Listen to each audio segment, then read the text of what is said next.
Ya, selamat pagi. Waalaikumsalam warahmatullahi Ya, wabarakatuh. baik.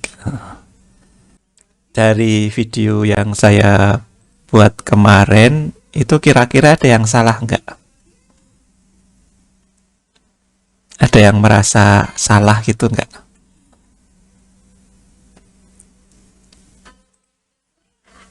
Ya, ada ya. Saya merasa ada sesuatu yang salah yang saya sampaikan. Di kepala saya itu RC itu terhubung paralel ya. Kalau karena di tempat kami di geofisika, kalau kalau ada salah satu metode geofisika ya yang namanya geoelectric IP, itu RC-nya itu selalu terpasang paralel. Jadi di kepala saya itu RC selalu paralel. Padahal kemarin yang kita bahas RC-nya adalah seri. Jadi ada beberapa penjelasan ya, beberapa penjelasan di situ yang menyebutkan arus masih tetap mengalir. Padahal kalau di RC yang seri itu sebenarnya kalau kapasitornya itu penuh, itu arus sudah tidak bisa mengalir teoretisnya. Walaupun sebenarnya arus masih bisa mengalir tapi dalam order yang sangat kecil atau kecil ya, tergantung dari keidealan kapasitor itu tadi. Karena dalam kapasitor juga otomatis akan terjadi kebocoran ya kapasitornya, sehingga arus akan tetap mengalir tapi kecil. Tapi secara teoritis mestinya putus ya, mestinya menjadi putus. Oke, jadi ada yang salah miskonsepsi saya kemarin itu ya. Oke, kira-kira itu yang bisa saya perbaiki penjelasannya. Saya lihat kuisnya Mas sudah cukup bagus yang pagi ini. Sudah ada 40 ya responsnya. Nah, kita tunggu sebentar. Mungkin kita tunggu sebentar lagi. Masih ada 13 yang assign ya. Oke, nah di dalam pertemuan pagi ini, karena videonya sudah saya buatkan kemarin, itu kita isi saja dengan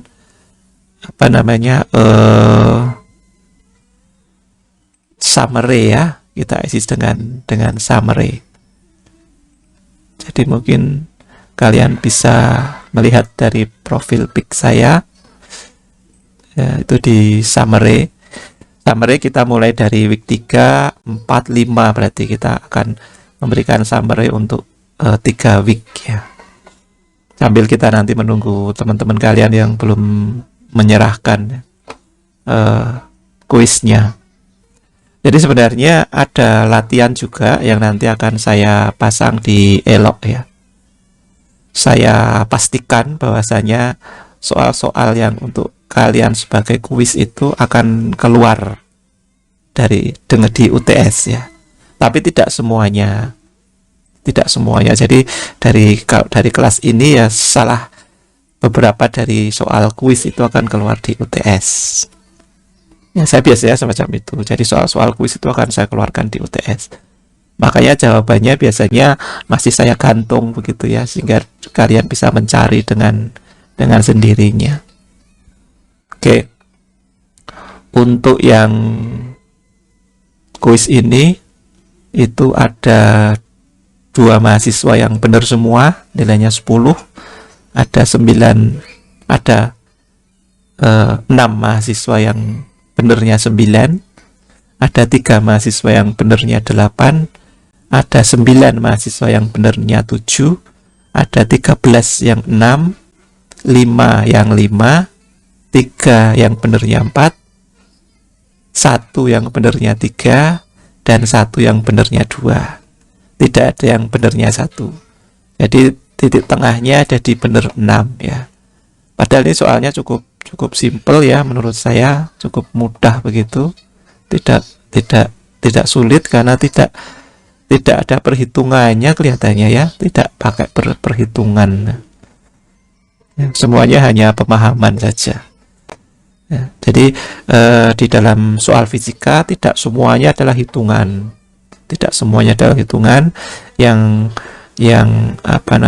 yang perlu juga adalah pemahaman.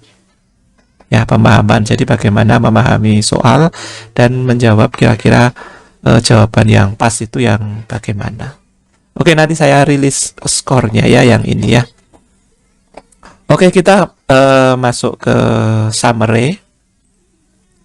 Summary tentang potensial listrik. Jadi kita mengulang kembali atau meringkas materi di materi di potensial listrik ya. Ya, yang pertama tentu saja adalah potensial listrik. Jadi potensial listrik V, kita ingat lagi potensial listrik dilambangkan dengan V. Ini merupakan skalar ya. Pada titik P yang berada pada medan listrik sebuah objek bermuatan, kita ingat kembali sama dengan minus dari kerja. Ya, minus dari kerja dibagi muatan listrik itu. Jadi di sini definisinya potensial listrik itu adalah suatu kerja yang dibutuhkan dari membawa muatan listrik itu tak berhingga ke suatu titik ya, di mana muatan listrik tadi nilainya adalah G0, sehingga kerja dibagi dengan besarnya muatan itu tadi. Kerja itu adalah energi potensialnya atau tenaga ya, di slide kemarin dituliskan dengan tenaga. Jadi kerja di sini sama dengan tenaga potensial ya. Karena kerjanya menjadi negatif ya, jadi energi potensialnya menjadi positif. Karena energi potensial di sini dituliskan sebagai negatif dari kerja yang telah dilakukan. Oke, jadi potensial listrik definisinya adalah semacam ini. Ya. Jadi intinya kalau saya kalau saya memindahkan sebuah muatan dari tak berhingga ke suatu titik P, maka saya memberikan kerja terhadap muatan itu, yang artinya muatan itu akan menyimpan energi. Energinya disebut sebagai energi potensial. Ya, jadi ketika saya membawa muatan ke situ, itu berarti muatan itu membawa energi potensial. Di dalam dirinya ada energi potensial listrik. Kira-kira semacam itu ya. Oke. Nah, ini kemudian definisi tentang energi potensial listrik seperti sebelumnya tadi. Jika sebuah partikel dengan muatan Q diletakkan pada sebuah titik dengan potensial listriknya adalah V, maka energi potensial listriknya U sama dengan Q dikalikan V. Jadi kalau saya punya sebuah muatan ya besarnya Q begitu, yang saya letakkan pada suatu tempat dengan potensial listrik sebesar V, maka muatan tadi akan memiliki energi potensial sebesar U. Ya, ini mirip seperti definisi yang di depan tadi ya. Jadi saya memberikan kerja terhadap muatan dari suatu tempat tak berhingga ke suatu titik di situ, di mana titik di situ itu ada potensial listriknya. Maka muatan tadi akan membawa energi potensial listrik yang sebesar U ini tadi, yang dituliskan sama dengan Q dikalikan V. Oke ya. Nah, kemudian jika partikel yang saya taruh tadi itu saya gerakkan ke titik yang sampingnya katakanlah, di mana titik tadi juga masih terpengaruh dengan potensial, maka saya bisa katakan saya bisa menghitung besarnya beda energi potensial listriknya. Ya, atau dituliskan dengan segitiga U.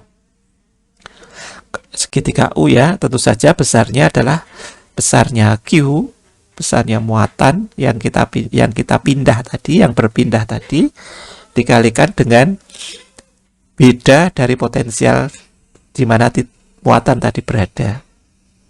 Jadi di titik di sini ini potensialnya berapa, di titik di sini ini potensialnya berapa. Ya, jadi tentu saja besarnya potensial beda dari potensial tadi adalah potensial yang di akhir posisi Q tadi berapa dikurangi dengan potensial di awal di mana posisi Q mula-mula. Oke. Jadi bisa kita tuliskan sebagai Q dikalikan V atau potensial finalnya di titik akhir dikurangi dengan potensial inisialnya di titik awal. Oke, jadi ini tentang definisi tentang energi potensial listrik dan perubahan energi potensial listrik karena muatan tadi bergerak dari satu titik ke titik yang lain. Oke. Kemudian kita lanjutkan dengan energi mekanik ya. Energi mekanik. Ya, jadi kalau saya meletakkan benda, kemudian benda tadi itu bergerak ya. Bergerak dengan melewati bidang ekipotensial yang berbeda.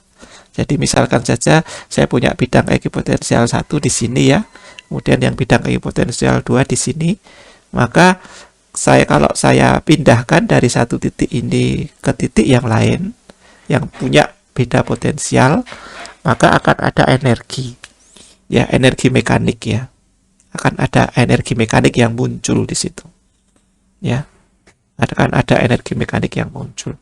Nah, energi mekanik ini dirumuskan sebagai minus Q dikalikan segitiga V. Ya, jadi besarnya delta K sama dengan minus Q dikalikan segitiga V. Ya, jadi karena pindah potensial maka butuh atau ada energi mekanik. Butuh atau tercreate energi mekanik. Jadi bisa membutuhkan, bisa tercreate energi mekanik. Oke ya, jadi kalau yang final itu potensial yang final itu lebih tinggi daripada yang inisialnya, maka otomatis energi mekanik itu harus kita berikan karena kita memindahkan dari muatan dari yang yang potensialnya kecil ke potensialnya tinggi. Ya, kita harus memberikan energi mekanik.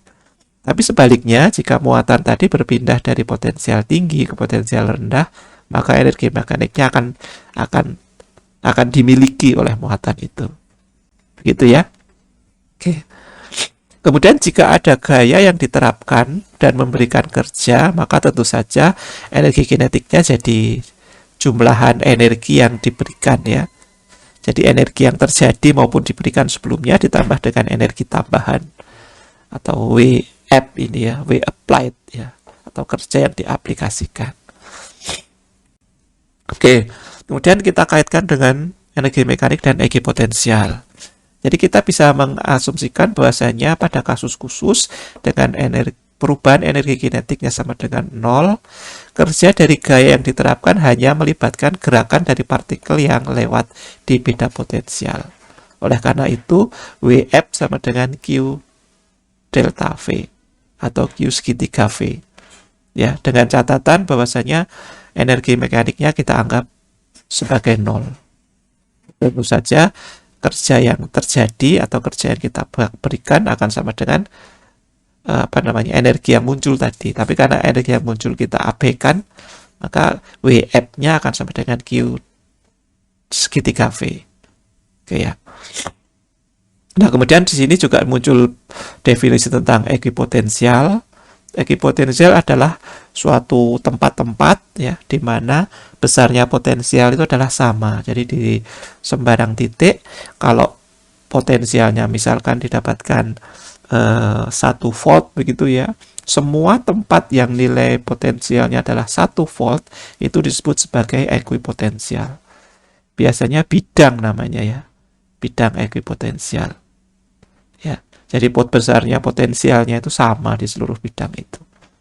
Nah, ini juga kita pakai di bidang yang saya geluti di geoelektrik itu ya. Jadi kita berbicara masalah ekuipotensial. Ya. Jadi pada area mana saja atau bidang mana saja yang punya potensial yang sama, itu namanya adalah bidang ekipotensial. Ya.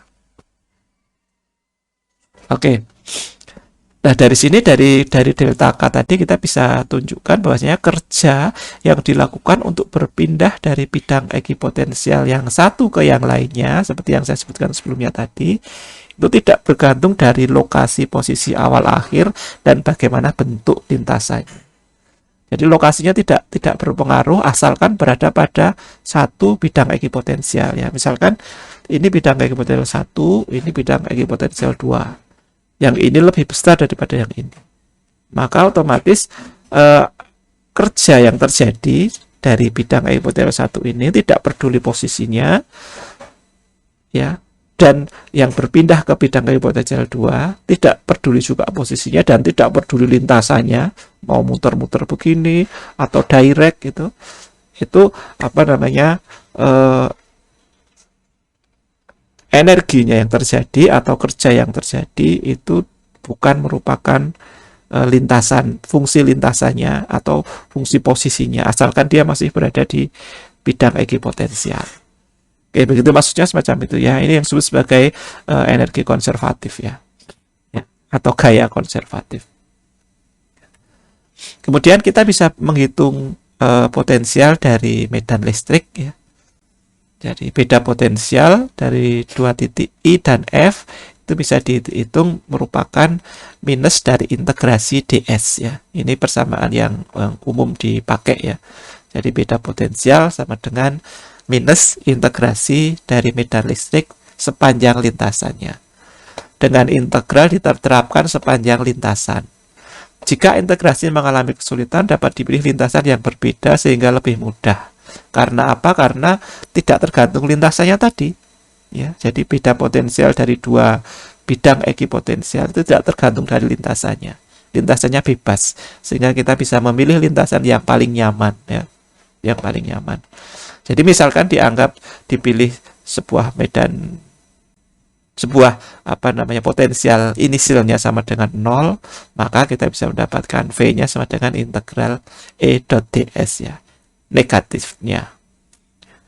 Kemudian pada kasus khusus medan seragam dengan magnitudo E, beda potensial antara dua garis ekipotensial yang paralel berjarak delta X atau segitiga X diberikan sebagai ya, delta V sama dengan minus E delta X ya. Karena medannya seragam sehingga E ini bukan merupakan fungsi S atau bukan merupakan fungsi X-nya di sini ya. Jadi minus E kali segitiga X ya. Jadi ini persamaan yang hanya berlaku jika medan E-nya itu konstan ya. Kalau medan E-nya tidak konstan ya berlaku persamaan ini ya. Jadi berlaku E-nya tidak konstan. E sebagai fungsi S ya. E sebagai fungsi posisi S ya.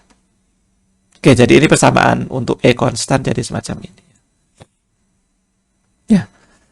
Kemudian potensial sebuah partikel bermuatan. Ya, tentu saja potensial sebuah partikel bermuatan itu bisa diturunkan dari ini tadi, atau kita bisa akan mendapatkan 1/4 pi epsilon 0 Q per R ya. Karena E itu kan tadi Q per R kuadrat ya, kalau dari nilainya saja K Q per R kuadrat, maka dikalikan dengan R akan dapatkan semacam ini ya. V sama dengan K Q per R ya. Jadi potensial ini akan bisa didapatkan dari sebuah muatan. Kalau saya punya sebuah muatan, maka dimanapun tempat itu akan mendapatkan potensial, kecuali pada suatu tempat yang jaraknya tak berhingga, maka potensialnya akan sama dengan 0. Dengan V bertanda sama dengan Q ya. Jadi kalau Q-nya itu positif, maka potensialnya positif. Kalau Q-nya negatif, maka potensialnya negatif. Ya. V ini merupakan skalar ya, nilainya adalah skalar. Ya. Jadi kalau saya punya muatan yang banyak atau Q-nya itu banyak, tentu saja bisa saya jumlahkan saja dengan aturan sumasi skalar ya, jumlahan skalar saja sama dengan jadi semacam ini. V sama dengan jumlahan semua VI yang dijumlahkan secara skalar. Oke. Kemudian ini potensial sebuah dipol listrik. Ini saya mengulang yang kemarin sudah disampaikan minggu ketiga ya. Ya, jadi kalau ada sebuah dipol listrik plus Q dan minus Q di sini dengan jarak adalah D, maka sebuah titik P yang memiliki sudut theta dari titik tengah dari dipol tadi yang jaraknya R, itu potensialnya sebesar K dari P kosinus pi theta per R kuadrat ya. Di mana P sama dengan QD ya. Ini momen magnitudo dipolnya. Oke. Untuk jarak yang cukup jauh ya, R sangat besar dibandingkan dengan D, maka berlaku persamaan semacam ini. Benar.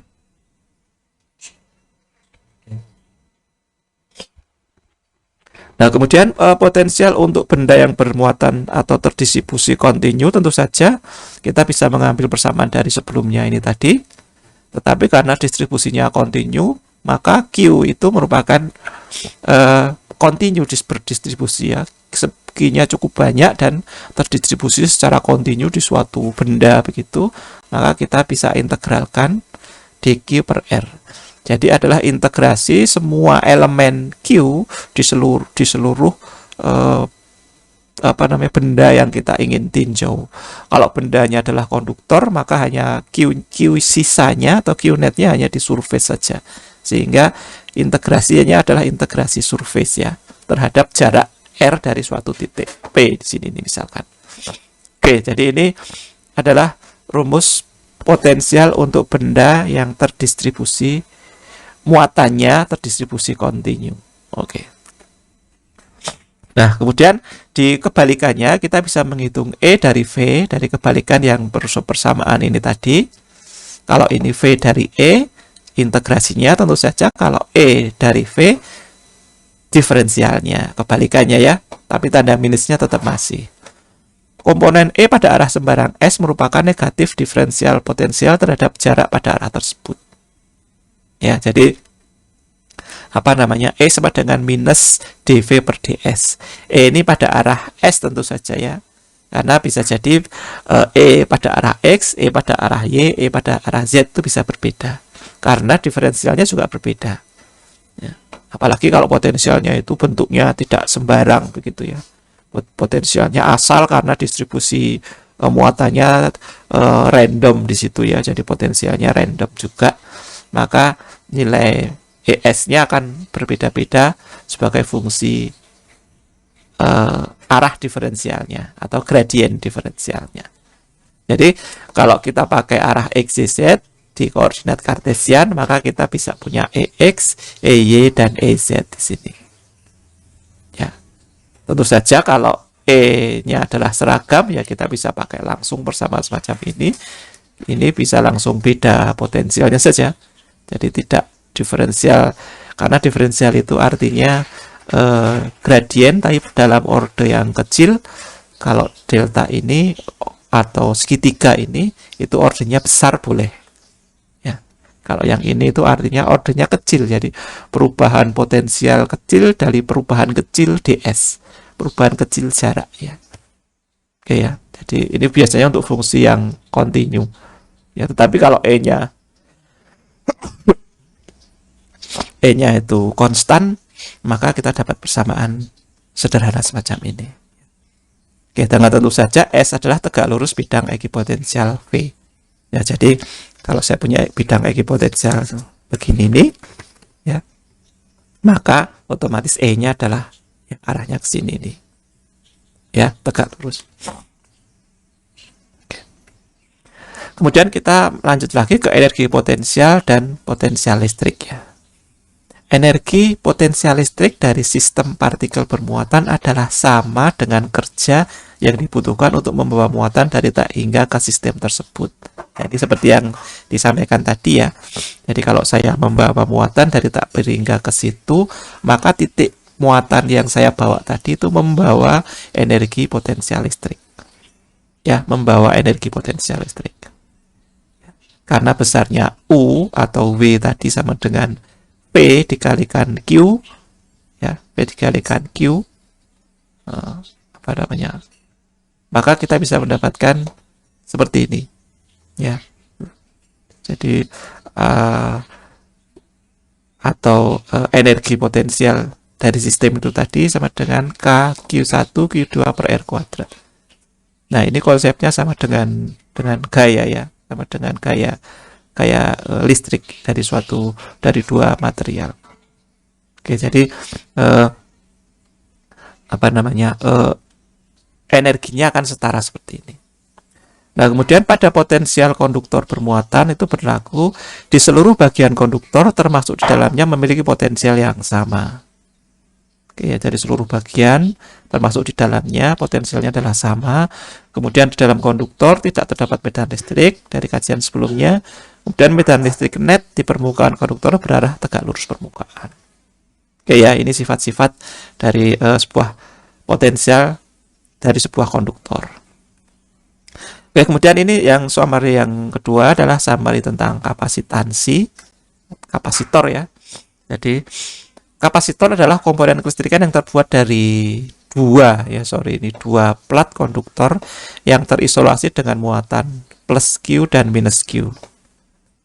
Yang besarnya kapasitansinya adalah dituliskan dengan C, dituliskan sebagai Q sama dengan C dikalikan V. Ya, atau C sama dengan Q per V ya. Dengan V adalah beda potensial kedua plat. Jadi beda potensialnya kita cari, muatannya kita cari, kita bisa mendapatkan C di situ. Jadi ini persamaan yang sering dipakai ketika ada pertanyaan tentang kapasitansi ya. Besarnya kapasitansi itu biasanya kita coba cari Q-nya, kita coba cari V-nya. Q-nya tentu saja adalah banyaknya N kali dari muatan elementer ya. Kita kembali lagi ke depan. Biasanya semacam itu diketahui biasanya. Kemudian kita hitung beda potensialnya, baru kita bisa menghitung kapasitansinya. Oke. Kemudian ini adalah beberapa cara menghitung kapasitansi.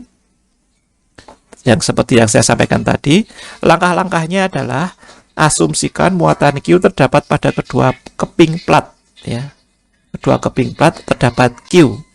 Ya, Q-nya juga karena besarnya muatan Q tadi bergantung dari luasan permukaan, dari materialnya, makanya harus diketahui juga atau diinformasikan juga dimensi dari kapasitor yang dibuat. Kemudian kita bisa menghitung medan listrik akibat muatan tersebut ya, yang berada di tengahnya. Kemarin sudah ada rumusnya ya, medan listrik dari dua plat ya. Kemudian menghitung beda potensial V di situ ya, dari E yang didapatkan. Kemudian menghitung nilai C dari persamaan Q sama dengan C kalikan V. Nah, ini ada beberapa rumus yang sudah didapatkan. Untuk kapasitor plat paralel dengan luas permukaan A dan berjarak D, maka C-nya sama dengan epsilon 0A dibagi D. Ya, tentu saja kita bisa mendapatkan informasi di sini bahwasanya C ini merupakan nilai kapasitansi yang bergantung dari dimensi ya, dimensi luas maupun jarak dari kapasitor. Semakin luas permukaan dinding dari kapasitor atau plat dari kapasitor, maka C-nya semakin besar. Semakin lebar jaraknya, maka C-nya semakin kecil. Jadi untuk C yang optimum itu berarti ini luas dan jaraknya sekecil mungkin. Dan juga untuk meningkatkan biasanya diberikan medium dielektrik nanti di dalamnya ya. Kalau mediumnya dielektrik ya tinggal dikalikan kappa saja di situ. Ya, kappa itu suatu pengali dari epsilon 0-nya. Karena materialnya yang di dalam yang sebelumnya itu kosong, makanya kita pakai epsilon 0, diberikan benda di elektrik tertentu. Yang besarnya jadi akan meningkat menjadi kappa epsilon 0. Oke. Tapi itu nanti.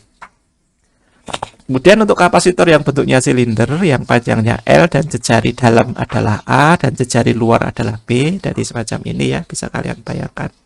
Saya punya dua tabung begitu yang jari-jari dalam A, jari-jari luar B, itu besarnya kapasitansinya adalah seperti ini.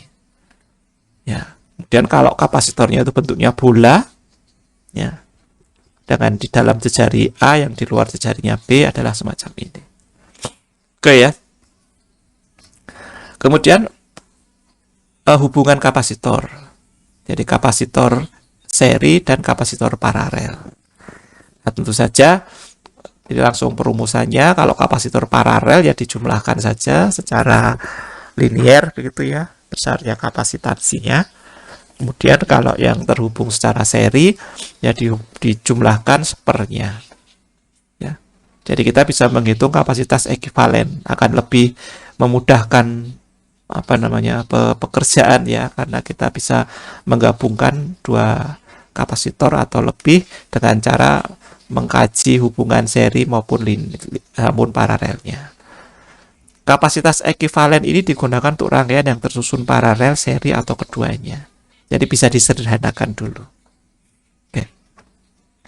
Dan kemudian ini adalah energi potensial yang ada di dalam kapasitor. Energi potensial sebuah kapasitor bermuatan dituliskan dengan U, besarnya sama dengan Q kuadrat per 2C. Jadi energi potensial di sini ini berbanding terbalik dengan kapasitansinya. Ya. Untuk yang kalau dikaitkan dengan Q-nya, jadi kalau Q-nya besar, otomatis kapasitansinya juga akan besar kan ya. Jadi kalau ini di Q kuadrat maka dibandingkan dengan C. Tetapi kalau dikaitkan dengan potensialnya maka hubungannya adalah linear. Ya, jadi persamaan-persamaan ini kadang-kadang membingungkan ya. Bagaimana hubungan antara C dan U? Nah itu kita tinjau jawabannya dulu. Kalau ditinjau dengan Q-nya maka hubungannya adalah terbalik. Kalau dikaitkan dengan potensialnya maka hubungannya adalah linear. Nah ini kadang-kadang pertanyaannya bisa menjebak di sini ya. Ya. Karena apa? Karena Q ini juga bergantung dari C. Q ini juga tergantung dari C. Karena C itu bergantung dari luasan ya. Luasan akan memberikan support Q yang semakin besar. Jadi ini tuh tidak independen. Ya, tidak independen. Makanya ketika dipakai Q itu C-nya ada di bawah, ketika dipakai V atau potensial itu C-nya ada di atas.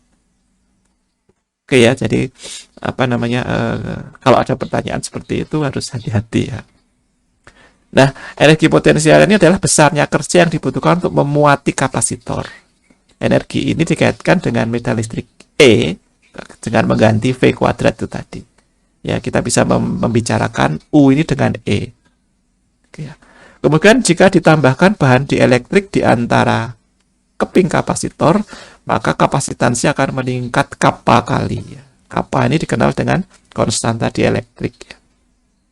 Sehingga semua persamaan yang mengkaji kapasitor yang ada epsilon 0 itu harus diganti dengan kappa epsilon 0. Misalnya yang ini tadi. Yang ini ya. Ini kalau ada epsilon 0 berarti harus dituliskan kappa epsilon 0. Ya, ini J sama dengan ya, kappa ya.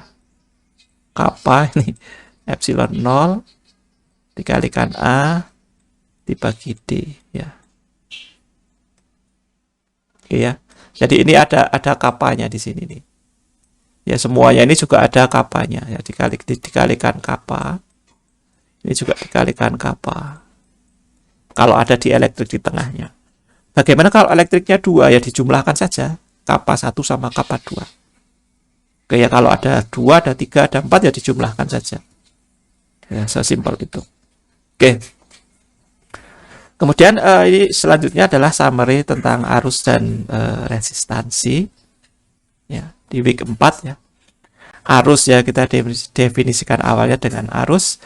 Arus listrik I di dalam konduktor didefinisikan sebagai perubahan muatan sebagai fungsi waktu. Jadi kecepatan gerakan muatan, katakanlah semacam itu ya. Jadi I arus itu adalah kecepatan muatan, kecepatan gerakan dari sebuah muatan. Ya. Dengan dQ adalah banyaknya muatan positif yang lewat dt pada konduktor. Sesuai perjanjian, arah arus adalah arah muatan positif. Nah, ini sesuai perjanjian di dalam Halliday and Resnick bahwasanya arus itu adalah muatan positif. Ya, arus adalah muatan positif. Jadi di dalam kajian yang lain itu dituliskan bahwasanya arus adalah muatan negatif. Jadi kadang-kadang ada keterbalikan di situ ya, tetapi di sini dituliskan bahwasanya yang disebut sebagai arus adalah muatan positifnya. Walaupun sebenarnya yang bergerak adalah muatan negatifnya karena lebih ringan ya. Jadi apa namanya dianggap arus itu adalah gerakan dari muatan positif. Jadi arah gerakan muatan positif adalah arah gerakan atau arah arusnya. Oke ya. Jadi I ini tergantung dari kecepatan ya, kecepatan dari Q, kecepatan dari muatan. Ya. Satuan SI untuk arus adalah A atau ampere atau kolom per detik. Dari ini tadi ya. Dari persamaan di atas ini. Arus dapat dinyatakan dalam rapat arus yang hubungannya adalah I sama dengan integral J dot dA. J ini adalah rapat arus, jadi berapa banyaknya arus yang diterima di dalam suatu suatu luasan begitu dikalikan luasannya, tetapi dicari yang tegak lurus ya, atau proyeksi arusnya tadi terhadap luas penampangnya. Jadi kalau pas saya punya luas penampang semacam ini, maka di sini ada rapat arus yang ke arah sana misalkan ya, tidak tegak lurus, maka yang disebut sebagai arus ini sama dengan besarnya rapat arus di sini tadi yang diproyeksikan terhadap bidang A saya punya ini tadi. Jadi yang dicari yang tegak lurus saja. Jadi arus itu sama dengan jumlah integrasi semua rapat arus yang lewat sebuah permukaan, tetapi yang dihitung hanya yang tegak lurus saja dengan permukaan itu tadi. Kayak itu disimbolkan dengan semacam ini, integral J.dA. Dengan dA adalah vektor yang tegak lurus luasan, ya, dA ini adalah vektor normal terhadap luasan begini ya. Ya. Dan integral dilakukan di seluruh permukaan tersebut.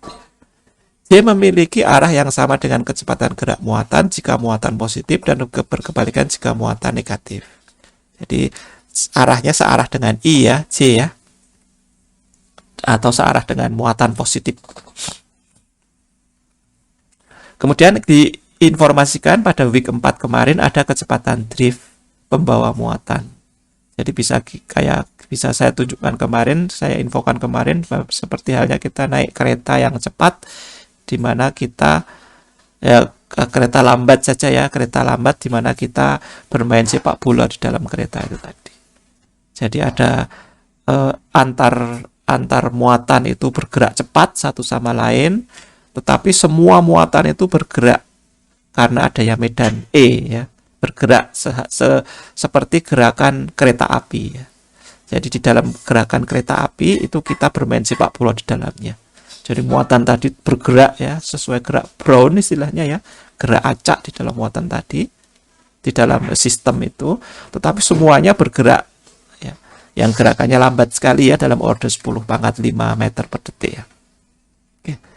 Jika terdapat medan E di dalam konduktor, maka pembawa muatan akan bergerak dengan kecepatan drift PD yang berarah sama dengan arah medannya.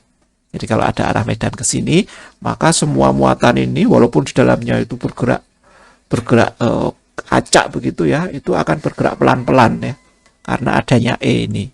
Nah, kecepatan gerakan pelan-pelan ini disebut sebagai kecepatan drift ya, atau VD ini ya. Oke.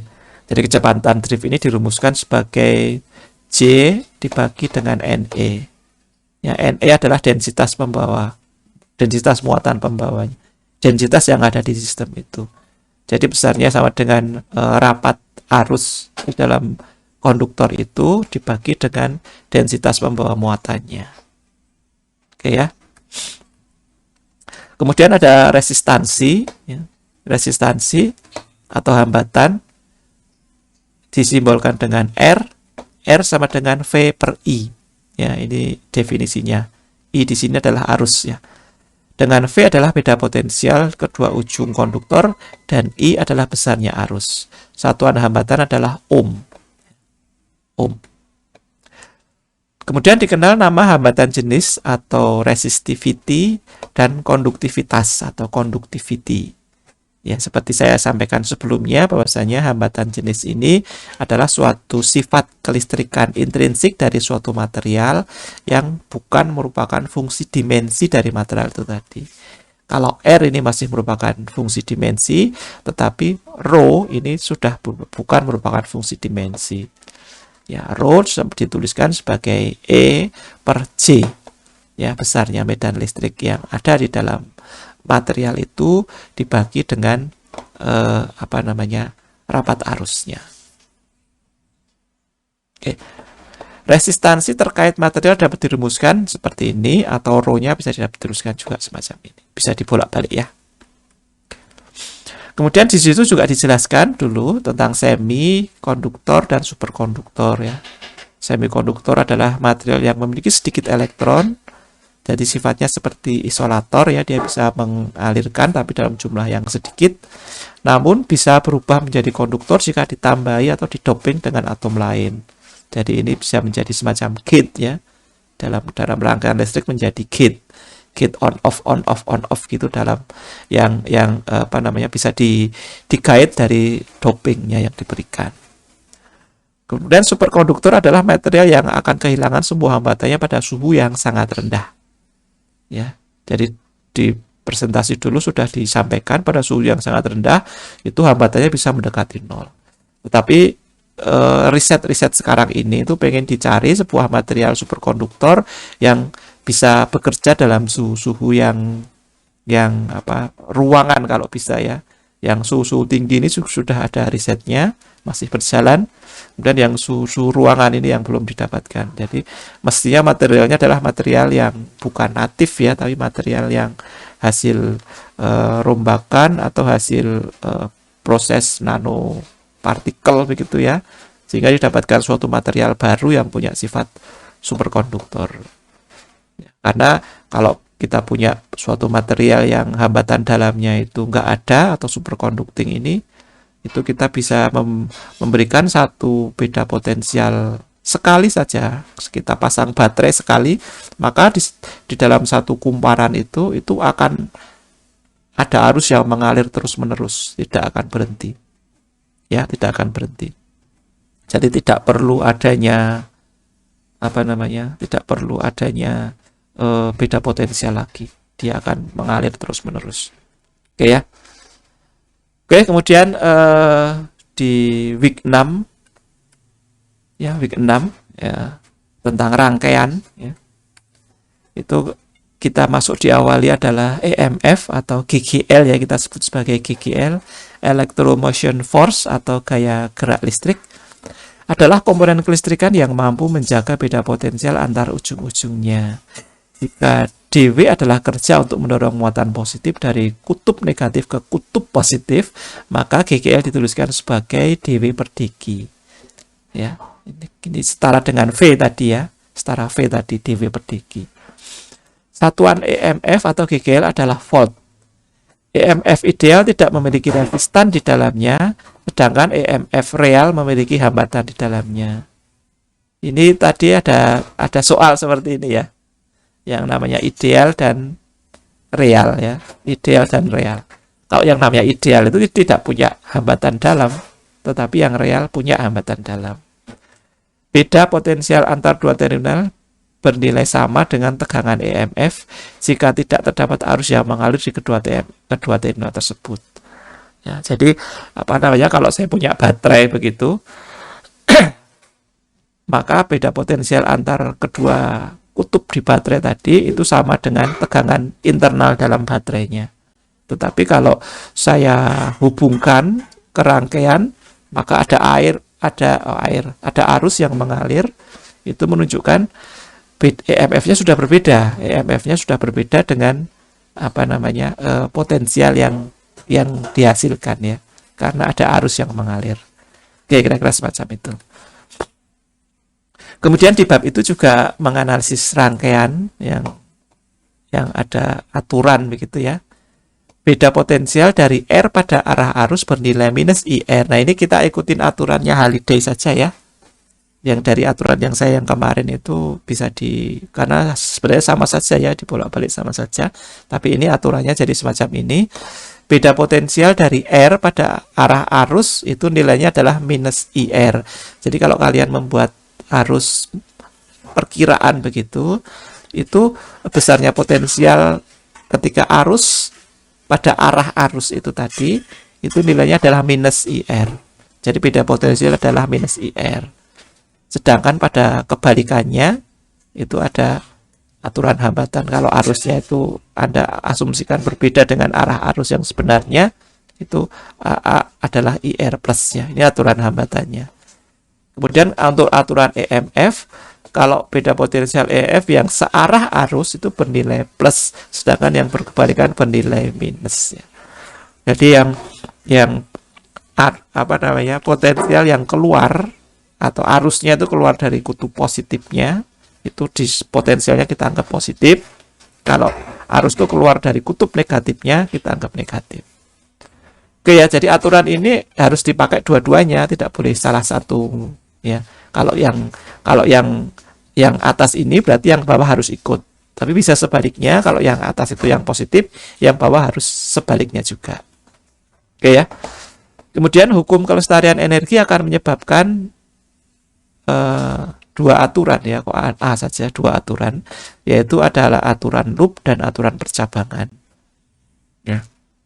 Jadi di dalam satu loop itu jumlah potensial, beda potensial antara masing-masing komponen itu nilainya sama dengan 0. Ya, jumlah potensialnya nilainya sama dengan 0. Jadi kalau di situ ada 1 GGL, ada 2 hambatan yang terhubung seri begitu, maka potensial yang ada di GGL dijumlahkan dengan potensial yang ada di hambatan 1 dan hambatan 2 nilainya sama dengan 0. Kemudian untuk aturan percabangan, ya, itu jumlah arus yang lewat atau masuk atau menuju ke satu titik cabang itu jumlahnya sama dengan 0. Ya, jumlahnya sama dengan 0, jadi artinya yang masuk dan yang keluar itu sama. Ya, dari ada suatu cabang, kalau ada arus masuk itu harus sama dengan arus keluar, berapapun jumlah cabangnya. Ya, kalau ada 3 jumlah cabang, 2 masuk dan 3 keluar, itu 2 masuk itu harus sama dengan 3 keluar. Jadi tidak ada arus yang hilang ya, karena ini hukum kelestarian energi. Oke, kira-kira semacam itu.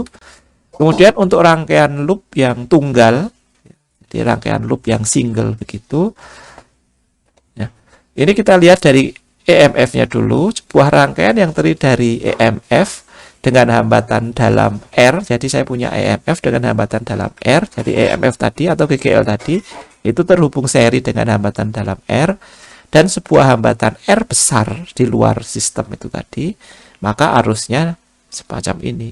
Ya, jadi R-nya itu diserikan dulu saja antara R EMF dan R besar, R hambatan di luar, karena terhubung seri. Dan rangkaian resistan yang seri hanya kita jumlahkan saja. Jadi untuk EMF atau GGL yang ideal itu R-nya sama dengan 0, sehingga akan didapatkan hukum Ohm semacam ini ya. Daya yang karena bab selanjutnya adalah daya, itu dirumuskan dengan P sama dengan IV. Ya, P sama dengan IV yang bisa kita tuliskan sebagai I kuadrat R. Nah, ya, karena V-nya ini kita ambil dari V yang ada di sebuah R ya. Ya, V sama dengan I dikalikan R ya dalam sebuah resistor. Sehingga daya yang ada di dalam resistor tadi itu setara dengan energi panas yang muncul di dalam hambatan tadi, dituliskan sebagai I kuadrat R. Jadi energi kalornya itu setara dengan I kuadrat R.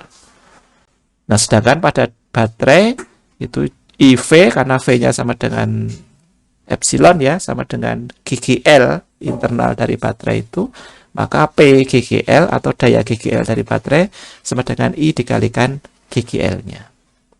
Oke. Kemudian untuk hambatan seri dan paralel ya, ini simple sama saja seperti ini. Kalau seri seperti ini, kalau paralel rumusnya semacam ini. Ini variasinya banyak, sekali lagi kemarin sudah saya sampaikan di video, variasinya banyak. Kalian harus mencoba menghitung ya. Karena membuat soal tentang hambatan seri dan paralel ini sangat gampang ya. Saya bikin soal itu gampang sekali tentang kombinasi hambatan seri dan paralel. Tapi ketika kalian mendapatkan sebuah sistem yang di luar, yang tidak bisa dikerjakan ya, misalkan saja semacam ini ya, ini ada hambatan 1, ini hambatan 2, kemudian ini hambatan 3 begini. Nah ini sistemnya sulit untuk dikerjakan ya. Ada segitiga ini, maka harus diubah menjadi Y dulu ya, menjadi Y semacam ini. Nah, ini tidak sampai ke situ ya. Ini dari next elektronikanya. Tapi kalau kalian tertarik, siapa tahu ada soal yang memunculkan semacam ini, bisa dicari. Jadi segitiga ke Y, hubungan segitiga ke Y. Jadi bagaimana cara mengubah susunan resistor yang segitiga ini menjadi susunan resistor yang bentuknya Y. Ya, ini saya hapus dulu ya. Ya, biar lebih nyaman. Ini pen, tapi warnanya yang biru saja. Ya, bisa menjadi seperti ini.